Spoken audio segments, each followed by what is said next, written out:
Welcome back teman-teman netizen yang merupakan viewers, subscribers, dan juga supporters dari channel YouTube Bola Bung Binder, dan juga warganet yang merupakan pecinta, penggemar, dan juga penggila olahraga sepak bola. Ini adalah video kedua saya hari ini dan saya merasa perlu untuk membuat video kedua ini karena saya ingin sekali membahas dan menganalisa pertandingan antara Real Madrid versus Internazionale Milan yang dimenangkan oleh Real Madrid dengan skor 3-2, pertandingan yang berjalan seru, pertandingan yang berjalan sengit, pertarungan hingga menit-menit akhir dari para pemain kedua tim. Sebelum saya membahas lebih lanjut tentang pertandingan tersebut, tentu teman-teman tadi sebelum video ini dimulai ada melihat insertion video tentang website golu.co. Website golu.co ini memberikan fitur live score secara real time.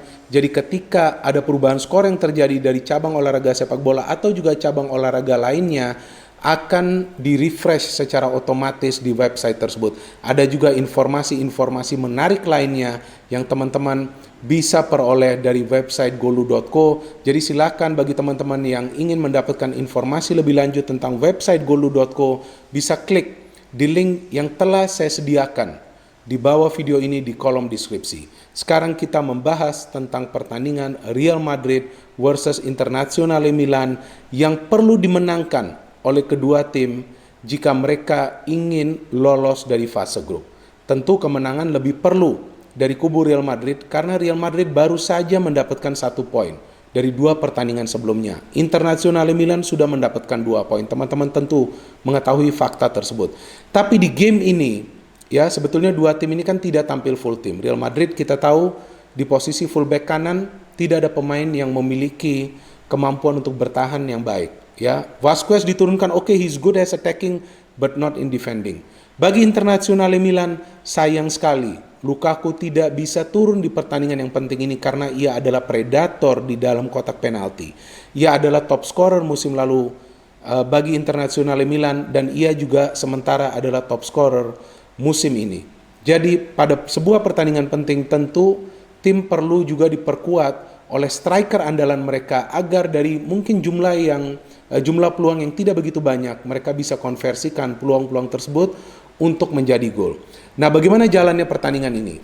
Ya, berjalannya pertandingan ini terus terang berimbang. Dari ball possession juga walaupun secara statistik Real Madrid unggul, tapi saya kira Internazionale Milan juga memberikan tekanan yang luar biasa kepada para pemain Real Madrid. Ya, di lini depan Real Madrid menurunkan trio yang sepertinya bisa menjadi andalan bagi Zinedine Zidane, yaitu Asensio, Karim Benzema, dan juga Hazard. Tapi sayang mereka tidak berkembang di game ini. Bagi Internazionale Milan, saat Lukaku tidak bermain, Perisic diberikan peluang untuk bermain di lini depan bersama juga dengan Martinez.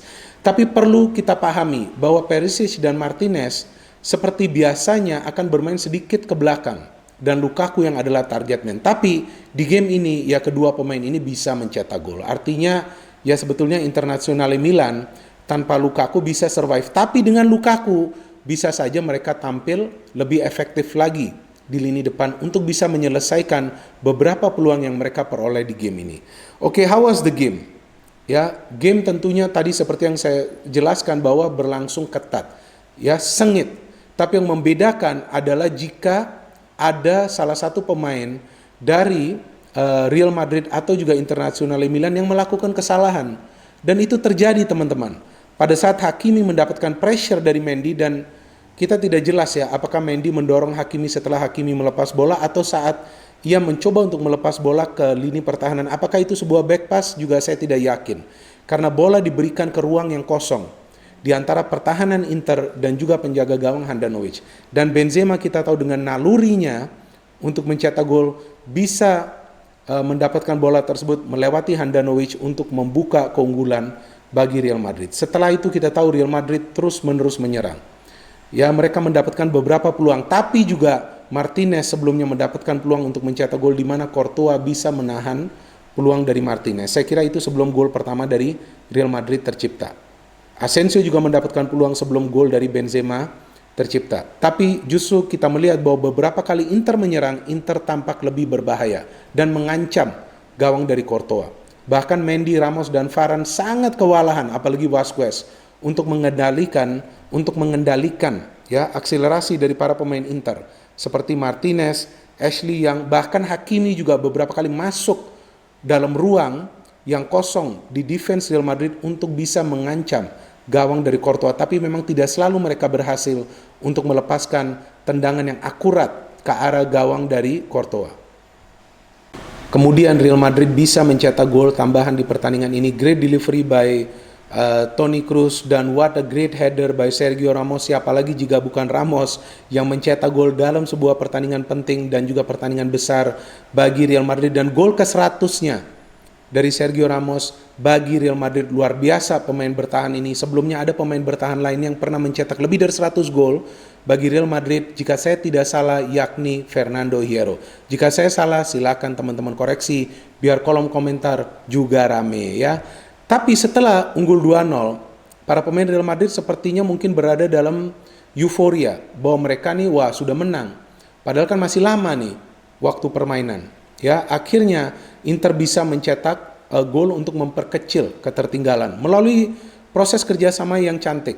Brozovic kepada Barella, Barella sontekan kepada arah Martinez, dan ia perlu melakukan sontekan tersebut karena Sergio Ramos sudah mendekat. Dan Varane sedikit terlambat sehingga Martinez bisa melakukan syuting menjebol gawang dari Courtois. Memang sebelumnya juga Martinez kita tahu kan di babak di awal pertandingan mendapatkan peluang untuk mencetak gol. Vidal juga sebetulnya mendapatkan peluang tapi off target. Tapi kali ini Martinez menyelesaikan peluang tersebut untuk memperkecil ketertinggalan bagi Internazionale Milan. Madrid mendapatkan peluang lagi dari Hazard saya kira, tapi sayang Hazard tidak bisa mengkonversikan peluang tersebut menjadi gol. Di awal babak kedua, Real Madrid tidak banyak mendapatkan peluang, dan akhirnya Zidane bereaksi untuk menggantikan dua pemain yang tidak berkembang di depan. Asensio dan juga Hazard dengan Vinicius Junior dan juga Rodrigo, dua pemain asal Brazil. Tapi ternyata beberapa menit kemudian Inter bisa menyamakan kedudukan. Nah, di sini kita melihat lagi bagaimana lemahnya koordinasi di lini pertahanan Madrid saat Ramos dan juga Varane ya keluar cukup jauh dari zonanya. Kita lihat bagaimana Martinez cerdas untuk memberikan umpan dengan sundulan kepada Perisic yang mencari posisi untuk syuting. Pada saat ini terjadi, kita lihat Ramos out of position karena ia mencoba untuk mengcover mungkin Martinez ya jika saya tidak salah, tapi Varane mungkin agak sedikit ke belakang, saya tidak ingat persisnya. Tapi umpan dari Martinez diberikan ke ruang yang kosong di lini pertahanan Madrid, di mana Vasquez coba mengcover ruang kosong tersebut, tapi Perisic lebih cepat melakukan syuting.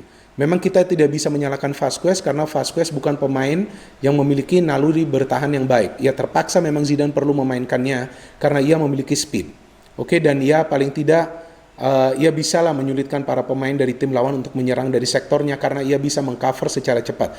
Tapi dari segi positioning memang pemain ini terlihat lemah untuk mengcover area-area yang kosong. Akhirnya Real Madrid dalam situasi deadlock tentu akan sulit untuk berkembang dalam game ini. Apalagi Inter sepertinya sudah mendapatkan semangat ya ketika mereka bisa menyamakan kedudukan setelah tertinggal 2-0. Tapi sayangnya bagi Inter, mereka juga tidak bisa memberikan percobaan lagi kepada Courtois. Tidak mudah mereka mendapatkan peluang. Karena akhirnya Real Madrid juga bermain sedikit tertutup sampai kita lihat bahwa ada Valverde yang jika saya tidak salah memberikan umpan kepada Vinicius.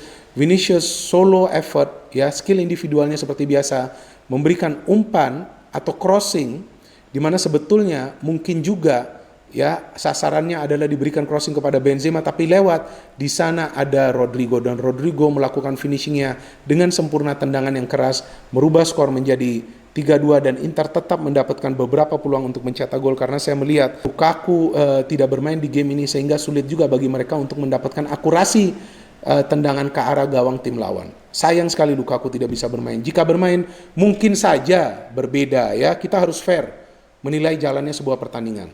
Dan saya pakai jersey Real Madrid yang baru ini diberikan oleh beIN Sports karena saya beberapa kali tampil di acara mereka, di acara live bacot bola, dan mereka mengetahui saya adalah fans Real Madrid, dan sebagai apresiasi mereka memberikan hadiah ini. Dan saya pakai kebetulan pas nih.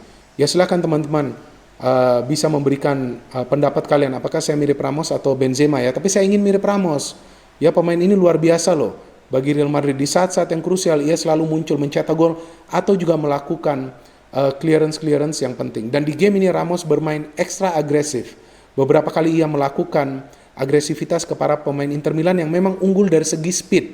Ya perlu kita akui bahwa dari segi speed para pemain Inter unggul, tapi dari segi positioning mereka sulit mendapatkan ruang tembak yang bebas di pertahanan Real Madrid. Jadi pertahanan Real Madrid juga tidak buruk juga di game ini. Hanya sesekali mereka bisa kesulitan untuk menangani para pemain Inter yang mengandalkan speed.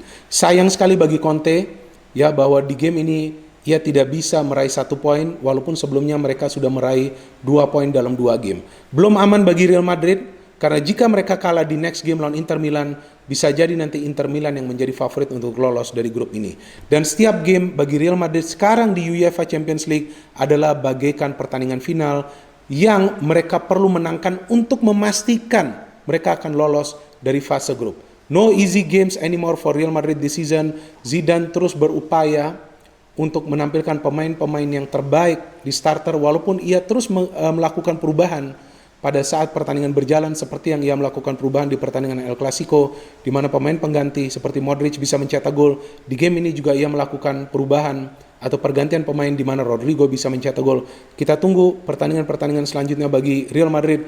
Hala Madrid, no hit, only football, salam sepak bola.